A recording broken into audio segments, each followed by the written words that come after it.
अगर आपने अगर इस पेज के कोड को आपने प्रॉपर्ली समझ लिया है तो इस पेज के कोड में, इस पेज में जो कोड लिखा हुआ है बाकी सब पेजेस के अंदर भी सेम वैसा ही कोड जो है वो इंक्लूड है। एक्स्ट्रा चीज़ जो है वो आपके पास कुछ भी नहीं है, ठीक है। तो अच्छा, यहाँ पे आपके पास मेथड है। मेथड कौन सा आपके पास? पोस्ट का दो तरह के आपके पास मेथड्स होते हैं, गेट होता है, पोस्ट होता है। गेट जो है वो सिक्योर नहीं होता और जो पोस्ट होता है ये सिक्योर होता है, ठीक है। तो यहाँ पे आपके पास मेथड आ गया पोस्ट का। इसके बाद आपके पास लेबल लिखा हुआ है, ठीक है। ये फॉर्म जो है ये खाली फॉर्म कुछ भी नहीं करेगा, ठीक है। यहाँ पे आपके पास पहला टैग जो है वो कौन सा है? लेबल का। लेबल के अंदर देखें आपके पास क्या लिखा हुआ है? Enter email. ये जो आपने लेबल लिखा हुआ है ये आपके पास यहाँ पे आ रहा है। उसके बाद आपने %NBSP, ये बेसिकली जब हम थोड़ी सी स्पेस चाहते हैं तो स्पेस के लिए हमने इसको यूज़ किया हुआ है। ये देखें, ये एंटर ईमेल के बाद ये जो स्पेस आ रही है ये हमने किसके साथ लेके आए हुए हैं? %NBSP, ठीक है। नॉन ब्रेकिंग स्पेस इसको बोला जाता है। उसके बाद यहाँ पे देखें, जब आप इसके अंदर कुछ लिखते हैं, ठीक है, तो ये लिखने के लिए डिब्बा कैसे आया हुआ है? इसके लिए हमारे पास HTML में एक टैग जो है वो होता है, कौन सा? इनपुट का। इसके अंदर एक टाइप लिखी होती है ईमेल की।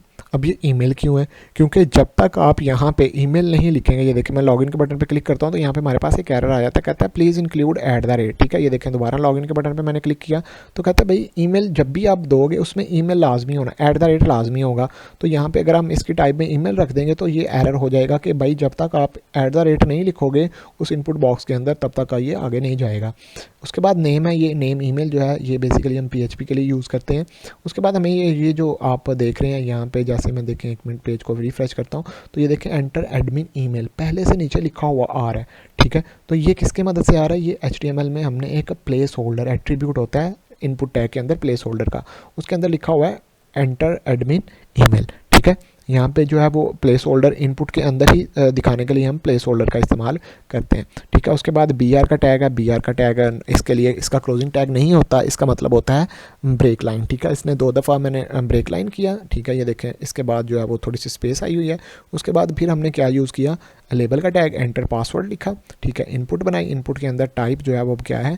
पासवर्ड है। आपने एक चीज़ देखी होगी कि जब आप पासवर्ड लिखते हो तो ये डॉट्स बन जाते हैं। ये डॉट्स कैसे बनते हैं? ये डॉट्स बेसिकली जब आप टाइप के अंदर पासवर्ड लिख देते हैं तो तब बन जाते हैं। अब ये जो नेम है, ये नेम जब हम PHP में किसी भी इनपुट के अंदर ये जो वैल्यू लिखी हुई है इसको गेट करते हैं, ठीक है। गेट करके हम इसको डेटाबेस में भेजते हैं तो उसके लिए हम नेम के अंदर एट्रीब्यूट यूज़ करते हैं पासवर्ड का।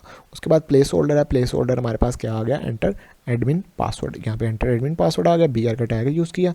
यहाँ पे अब हमने जब भी बटन बनाना है तो हमारे पास बटन का टैग होता है। बटन के टैग के अंदर हमने एक नेम पास किया हुआ है BTN, ठीक है। ये नेम जो है वो इसके क्लिक पे ही हम डेटाबेस में डाटा जो है वो चेक कर रहे होते हैं। इसके बाद आपके पास एक जो है वो लॉगिन का टेक्स्ट आ गया। उसके बाद हमारे पास दूसरा बटन है, यहाँ पे रीसेट जो है इसकी टाइप है। इसका मतलब क्या है कि भाई जब भी आप कुछ गलत एंटर कर देते हो तो आप इसको दोबारा से रीसेट भी कर सकते हो। तो जैसे ही आपने इसको क्लिक किया तो आप देखेंगे जी आपका सारा का सारा फॉर्म जो है वो एम्प्टी हो गया, ठीक है। तो ये चीज़ जो है ये आप इस तरह से करें।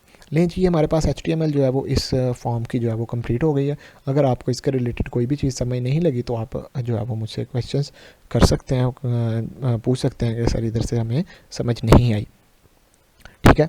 उसके बाद हम जो है वो PHP की तरफ चलते हैं। PHP में हमारे पास जो है वो सबसे पहला काम क्या है?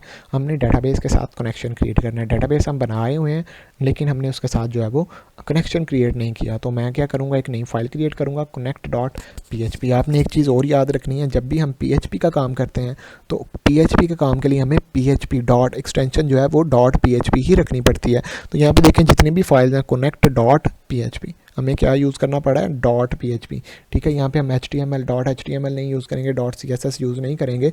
क्यों? क्योंकि जब हम सर्वर पे काम कर रहे होते हैं तो हमें .php ही एक्सटेंशन चाहिए होती है। .html .css सर्वर पे रन नहीं होती, ठीक है। वो वाली एक्सटेंशन फाइल जो है वो एग्जीक्यूट नहीं होती, तो हमें PHP एक्सटेंशन ही रखनी पड़ती है।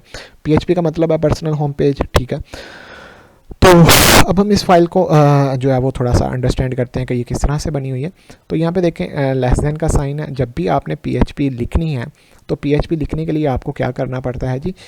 PHP को ओपन एंड क्लोज़ करना पड़ता है। PHP को ओपन एंड क्लोज़ कैसे करना पड़ता है? पहले लेस देन, फिर क्वेश्चन मार्क, फिर PHP आप लिखोगे, उसके बाद फिर क्वेश्चन मार्क और फिर इसको ग्रेटर देन के साथ क्लोज़ कर दोगे।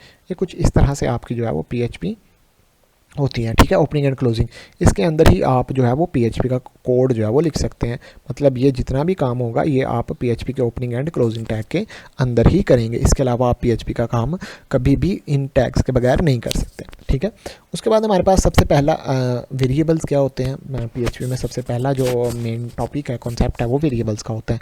वेरिएबल्स क्या होते हैं? Variable is use to store the information and जो है वो ड्यूरिंग प्रोग्राम एग्जीक्यूशन चेंज हो सकता है, ठीक है। आपने जो है वो इंटर में वेरिएबल्स के रिलेटेड CS201 में पढ़ा हुआ है, तो आपको अगर इसकी समझ नहीं आई तो आप इसमें यूट्यूब से आप इसके रिलेटेड जो है वो सर्च कर सकते हैं। वेरिएबल्स बेसिकली किसी भी वैल्यूज़ को स्टोर करने के लिए यूज़ किए जाते हैं, और PHP में जब भी वेरिएबल्स बनता है आप $साइन का यूज़ करते हैं। ये बहुत इंपॉर्टेंट क्वेश्चन है वाई के रिलेटेड। सुपरवाइज़र बहुत ज़्यादा पूछते हैं कि PHP में वेरिएबल्स हम किस तरह से बनाते हैं, तो आपने जो है वो कोशिश करनी है कि PHP में 1-2 दफ़ा वेरिएबल्स जो है वो बना के देख लें, ठीक है। $XYZ, ठीक है, इज़ इक्वल टू 90। या PHP में जो है ये वेरिएबल्स बन गया, ठीक है। ये वेरिएबल क्या हुआ है? बन गया। PHP में वेरिएबल बनाने के लिए क्या करना पड़ता है? $साइन, फिर उस वेरिएबल का नाम XYZ, और उसके बाद उसकी इज इक्वल टू उसकी वैल्यू, ठीक है।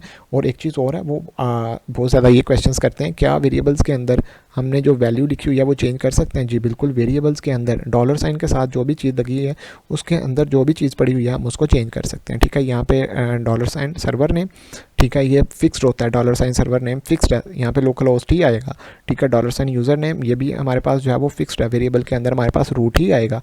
उसके बाद $साइन पासवर्ड, ये भी एक वेरिएबल बना हुआ है, ये फिक्स्ड वेरिएबल्स हैं, ठीक है।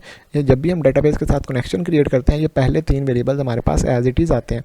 क्या हम वेरिएबल का नाम चेंज कर सकते हैं? जी बिल्कुल, इधर से मैं सर्वर नेम लिखा हुआ है, यहाँ पे मैं XYZ कर दूँ, डजेंट मैटर, कुछ भी नहीं होगा, ठीक है।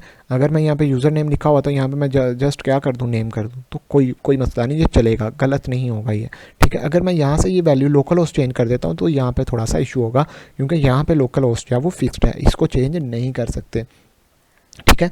तो यहाँ पे आप इसको Ctrl+G करके दोबारा से सेट कर दें। अच्छा, उसके बाद हमारे पास चौथा वेरिएबल है DB नेम, डेटाबेस नेम होता है। ये जब भी हम डेटाबेस क्रिएट करते हैं, अभी मैंने लास्ट वीडियोस में आपको बताया कि किस तरह से हम डेटाबेस जो है वो क्रिएट करते हैं। तो डेटाबेस जो भी आप क्रिएट करोगे, यहाँ पे lecture_test phase के नाम से जो है वो डेटाबेस बनी हुई है। तो यहाँ पर हम देख लेते हैं, हमारे पास लेक्चर किधर है,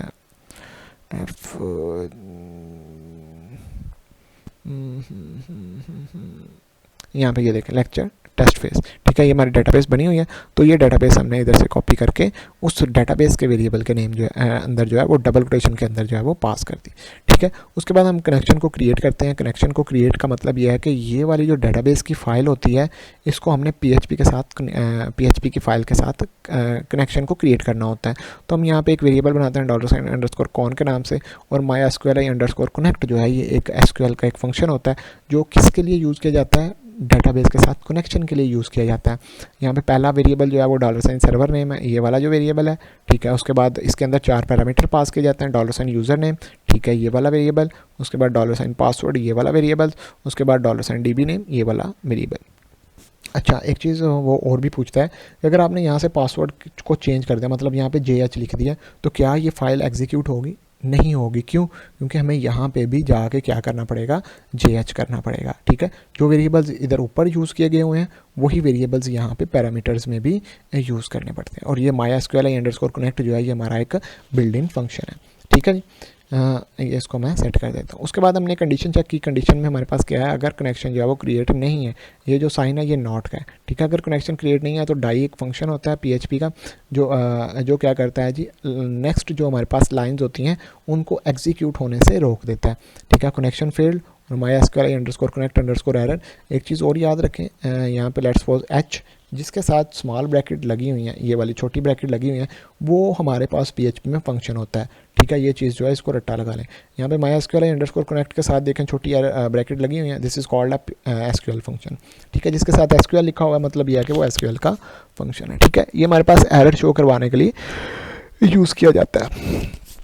तो ये फाइल जो है वो हमारी कंप्लीट हो गई है। तो इंशाल्लाह ताला नेक्स्ट वीडियो में हम जो है वो अपनी admin_login.php की फ़ाइल का ये वाला कोड जो है वो समझने वाले हैं। एक दो फाइल को समझने आपकी सारी फाइल जो है वो इजीली कवर अप हो जाएंगी, ठीक है। इंशाल्लाह ताला मिलते हैं नेक्स्ट वीडियो में। ओके, अल्लाह हाफिज़।